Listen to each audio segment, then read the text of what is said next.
السلام عليكم، تحية طيبة ومرحبا بكم في فيديو جديد على قناتكم كرة وصبوة. مباراة الكلاسيكو، مباراة الأرض، مباراة العالم، سميها ما شئت. مباراة جمعت بين فريق برشلونة صاحب الأرض والجمهور وضيفه نادي ريال مدريد برسم الجولة 35 من دوري الإسباني موسم 2025-26. طبعا برشلونة دخل المباراة وهو يبحث إما عن التعادل أو الانتصار، وحتى يضمن حصوله على الدوري بشكل رسمي، والاحتفال على ملعبه كامب نو أمام غريمه التقليدي ريال مدريد. طبعا كلا الفريقين دخل بالتشكيلة التالية: ريال مدريد 4-2-3-1 تيبو كورتوا بعد العودة من الإصابة، فكان هو الحارس الأساسي. بالنسبة للدفاع فضل المدرب نادي ريال مدريد استعمال أو استخدام كل من أسينسيو وروديجر كقلبي دفاع، ألكسندر أرنولد على الظهير الأيمن، فران غارسيا ظهيرا أيسر. في وسط الميدان هناك كل من الثنائي الفرنسي إدواردو كامافينغا بالإضافة لتشواميني الذي كان شبه غائب عن المواجهة بسبب كل المشاكل التي حدثت خلال منتصف الأسبوع، والعراك الذي كان ما بينه وبين زميله في الفريق الذي فالفيردي، والذي تسبب في غياب فالفيردي بعد الإصابة التي أصابته على مستوى الرأس. لكن هناك علامة استفهام كبيرة. كان من المفروض أن تشواميني يتم استبعاده من هذه المباراة كنوع من العقاب بسبب كل المشاكل التي حدثت خلال الأسبوع. بالنسبة لخط الوسط الهجومي هناك إبراهيم دياز على اليمين، الذي كان ربما نقطة الضوء المضيئة في الفريق في هذه المواجهة، ولو أنه كما نقول دائما اليد الواحدة لا تصفق. فإبراهيم دياز رغم كل المجهود البدني الذي بذله وتحصله على 7 كتنقيط من بين أحسن التنقيط في نادي ريال مدريد، إلا أنه لم يجد تلك المساندة الكافية وليبلغ ريال مدريد مرمى فريق برشلونة.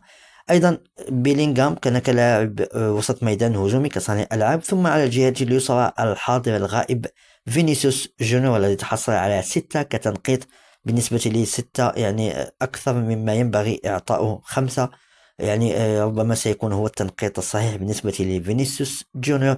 أما غارسيا 6.5، فأكثر مما ينبغي تقديمه، خصوصا بعد تلك الكرة التي أضاعها بغرابة في خلال المباراة. حتى هو نفسه لم يصدق أنه أضاعها، بحيث ضرب القائم بحذائه الرياضي. بالنسبة لنادي برشلونة هو الآخر دخل ب4-2-3-1 بوقوف غارسيا في حراسة المرمى، رباعي دفاعي متكون من إيريك غارسيا كظهير أيمن، كانسيلو كظهير أيسر، والثنائي كوبارسي وجيرارد مارتن كقلبي دفاع. في الوسط هناك كل من بيدري الفنان المبدع وهناك جافي المقاتل الحر. أمامهما كل من راشفورد على اليمين أحد نجوم المقابلة والذي تحصل على أحسن لاعب في المباراة بتنقيط 7.5 كأحسن تنقيط على مستوى كل اللاعبين الذين شاركوا في المواجهة. أيضا على الجهة اليسرى هناك فيرمين لوبيز، اللاعب الذي لم يبخل بالمجهود البدني الكبير الذي بذله طيلة تواجده في ملعب المباراة. وهناك أيضا داني أولمو كلاعب وسط ميدان هجومي صانع ألعاب والتمريرة الحاسمة، التمريرة الخرافية الإبداعية التي وضعها على طبق من ذهب لفيران توريس، الذي اتخذ اليوم دور المهاجم قلب الهجوم، والذي استطاع تسجيل الهدف الثاني بعد التمريرة الحرارية من داني أولمو ليضع الكرة في مرمى الحارس تيبو كورتوا. طبعا المواجهة انتهت بانتصار نادي برشلونة بهدفين مقابل لا شيء.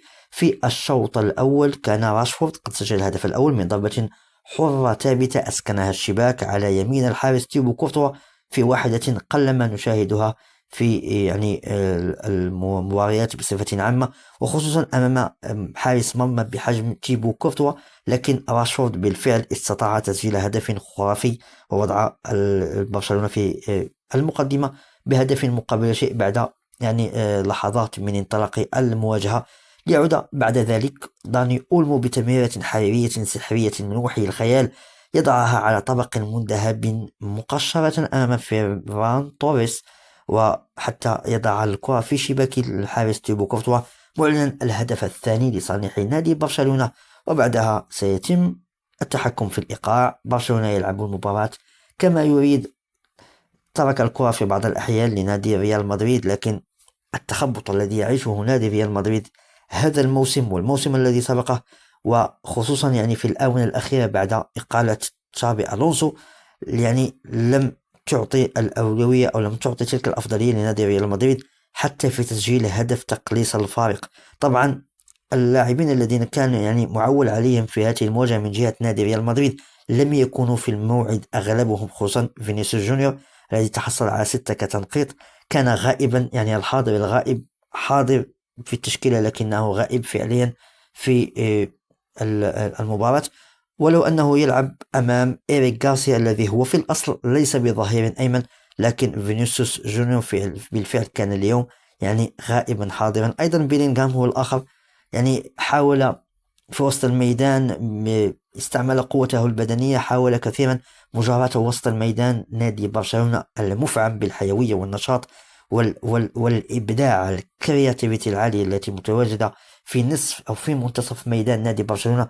كانت هي الفارق اليوم في الكلاسيكو لتعطي يعني 3 نقاط لنادي برشلونة، ومعلنة رسميا تحقيق نادي برشلونة للبطولة الإسبانية لثاني موسم على التوالي بعد أن حقق البطولة الموسم الماضي موسم 2024-25. ها هو اليوم يحققها أمام من؟ أمام نادي ريال مدريد الغريم الأزلي، وفي مباراة الكلاسيكو، ولا على ملعب الكامب نو، ملعب سبوتيفاي كامب نو، في واحدة ربما من أفضل فترات نادي برشلونة مع مدربه هانز فليك، المدرب الألماني العبقري الذي بإمكانه إخراج أفضل ما لدى اللاعبين.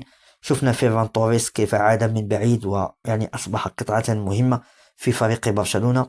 أيضا داني أولمو، بيدري، غافي بعد الإصابة كيف عاد. أيضا راشفورد الذي كان منبوذا في نادي مانشستر يونايتد كيف سجل تلك الضربة الحرة الخرافية اليوم، كيف فكر فيها، كيف أبدع، وكيف وضع الكرة في يعني كما يقال في المنطقة التي يسكنها الشيطان.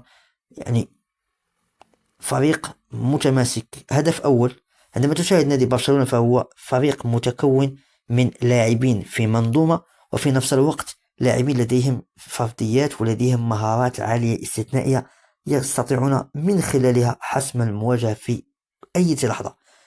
راشفورد مثلا في ضربة حرة من مهارة فردية استطاع تسجيل الهدف وإعطاء دفعة قوية لفريقه في بداية المواجهة أن تتقدم بهدف في ال10 دقائق الأولى، فهذه في مواجهة أمام نادي ريال مدريد، فهذه يعني نقطة جد مهمة.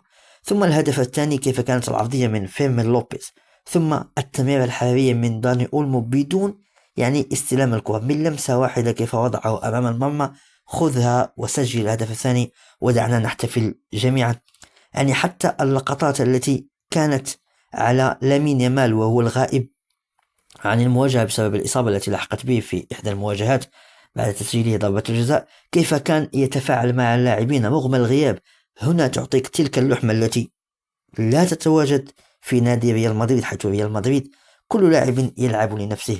فينيسيوس جونيور يلعب لمجده الشخصي، مبابي يلعب لأرقامه التهديفية، بيلينغهام يلعب لمجده الإنجليزي بطبيعة الحال وغروره الكبير. كما نشاهد دائما بيلينغهام عندما يسجل الهدف ويفرد يديه، كلتا يديه على اليمين وعلى الشمال، يعني كنوع من العظمة. فهنا تعطيك يعني كيف أن الفريق مفكك للغاية. أفراد ربما إن وضعتهم في فريق آخر كل على حدة ربما قد يكونون في مستوى جيد، لكن كفريق يعني مكون فيما بينهم ليس بذلك التلاحم وبذلك المودة بين اللاعبين. وأكبر دليل وخير دليل على ذلك الشجار الذي حصل بين تشواميني وفالفيردي خلال هذا الأسبوع، والذي بسببه غاب فالفيردي عن المواجهة بعد أن تسبب له تشواميني في إصابة في الرأس. لك أن تتخيل أن زميلين في فريق واحد، ليس أي فريق، ليس أي دوري، في الدوري الإسباني في نادي ريال مدريد، أحد أعظم الفرق على مستوى العالم تاريخيا أوروبيا عالميا، قل ما شئت، وإذ بلاعبين يقومان بهكذا تصرف. الأكدها من هذا أن اللاعب الذي يعني لم يصب تجده في التشكيلة الأساسية في مباراة بحجم مباراة الكلاسيكو أمام برشلونة. كان الأولى والأجدر إيقاف تشواميني على الأقل عن هذه المواجهة، عدم التواجد بهذه المباراة كعقاب، كنوع من العقاب بالنسبة له على كل ما بدر من خلال هذا الأسبوع. ولو أنه كانت هناك تأسف وكان هناك اعتذار، لكن لم يكن كافيا بالنسبة لي. كان الأولى والأجدر عدم حضوره في هذه المواجهة كنوع من العقاب له. طبعا تيبو كورتوا ربما كان من أفضل اللاعبين، ألكسندر أرنولد أيضا، إبراهيم دياز حاول كثيرا لكن اليد الواحدة لا تصفق. أسينسيو كان خارج السب، مدافع لا أدري ما صفته حتى يلعب في ريال مدريد. من توسط له للعب في فريق بهكذا حجم؟ لا أدري. روديجر كان ربما مدافعا وحيدا لا يمكنه إيقاف يعني كل تلك المواهب التي تتواجد في الخط الهجومي والخط وسط الميدان بالنسبة لنادي برشلونة. فران غارسيا جهته كانت مستباحة، خصوصا مع عدم عودة فينيسيوس جونيور للدفاع وللمساندة الدفاعية. ألكسندر أرنولد ربما كان أفضل السيئين في نادي ريال مدريد اليوم بتنقيط 7.1. كان له بعض الكرات وبعض اللقطات الإيجابية. إدواردو كامافينغا تحرك كثيرا اليوم على غير عادته. تشواميني كان خارج الفورمة. بيلينغهام هو الآخر كذلك. غارسيا أضاع كرة لا تضيع، حتى أنه هو نفسه لم يصدق أنه أضاعها. في الجهات الأخرى تجد فريق كان كله على قدر المسؤولية. الحارس المرمى ب7.2، الدفاع كوبارسي 7.5، مارتن 7.2، كانسيلو 7، غارسيا إيريك غارسيا 6.9.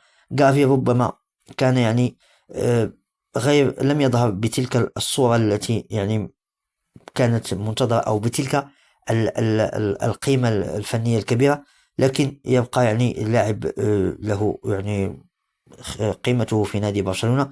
بيدري بطبيعة الحال الموهبة واللاعب الذي يتحكم في إيقاع نادي برشلونة، هو من يرفع الريتم، هو من يخفض الريتم، وهو من يتحكم في سائر الكرات. عديد الكرات شفنا فيران توريس يطلب الكرة في المساحات، لكن يدعوه بيدري بشكل أو بآخر للتهدئة ويلعب الكرة يمينا ويسارا ويتحكم في إيقاع اللعب كما يريد. تحصل على تنقيط 7.3. فيرمين لوبيز تحصل على تنقيط 6.6، ربما قد أعطيه أكثر من ذلك. كان شعلة نشاط في الجهة اليسرى بالنسبة لنادي برشلونة. ومن ثم ماركوس راشفورد كان أيضا هو الآخر على الجهة اليمنى، كان موردا للهجمات، كان مصدر هجمات. استباح جهة فران غارسيا على جهة اليسرى للدفاع نادي ريال مدريد، وتحصل على أفضل لاعب في المباراة 7.5. داني أولمو تكفيه تلك التمريرة السحرية لفيران توريس في الهدف الثاني لتعطيه 7 على الأقل كتنقيط، لكنه تحصل على 6.8. ثم فيران توريس قلب الهجوم، تحصل على 7.4 بهدفه الجميل الذي استلم بعدما استلم كرة من داني أولمو، راقبها بشكل جيد، ومن ثم وضعها بشكل ممتاز في مرمى نادي ريال مدريد. تيبو كورتوا معلنا تقدم الفريق بهدفين مقابل لا شيء. كل الأمور توحي إيجابية لنادي برشلونة. وجب استثمار في النقاط الإيجابية وأيضا النقاط السلبية. اليوم رأيت برشلونة في عديد اللحظات كان يلعب ببلوك ميديوم، بلوك متوسط، لا يهاجم كثيرا دائما، لم يفتح الجهات الدفاعية، لم يكن هناك صعود كثير لكل من كانسيلو وغارسيا الظهيرين. فبالتالي ربما هذا التوازن الذي لعب به برشلونة اليوم لو لعب به على مستوى دوري الأبطال كان من الممكن أن يكون قد وصل إلى إلى مراحل متقدمة جدا. ربما كان بإمكانه التواجد في نصف النهائي أو النهائي. ربما قد يتم البناء على هذه المباراة، مباراة اليوم بالنسبة لنادي برشلونة في قادم المواعيد، في قادم المباريات وفي الموسم المقبل. بينما ريال مدريد وجب عليه القيام بثورة كبرى على مستوى جميع المستوى الإداري، على المستوى التقني، على المستوى التدريبي، بدءا بتغيير المدرب وإيفاد مدرب تكون له صرامة كبيرة للغاية وقدرة على التعامل مع التخمة من النجوم في نادي ريال مدريد: فينيسيوس، بيلينغهام، إبراهيم دياز، مبابي، تيبو كورتوا وغيرهم من النجوم، أردا جولر أيضا. فيعني فريق بتخمة من النجوم وجب إيفاد مدرب يكون صارم على شاكلة جوزي مورينيو كمدرب، ربما بإمكانه أن يعيد شيئا من هيبة نادي ريال مدريد.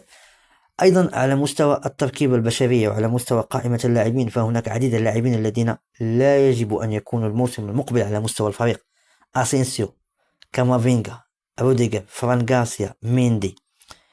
كل هؤلاء اللاعبون وجب خروجهم من الفريق عاجلا غير آجل.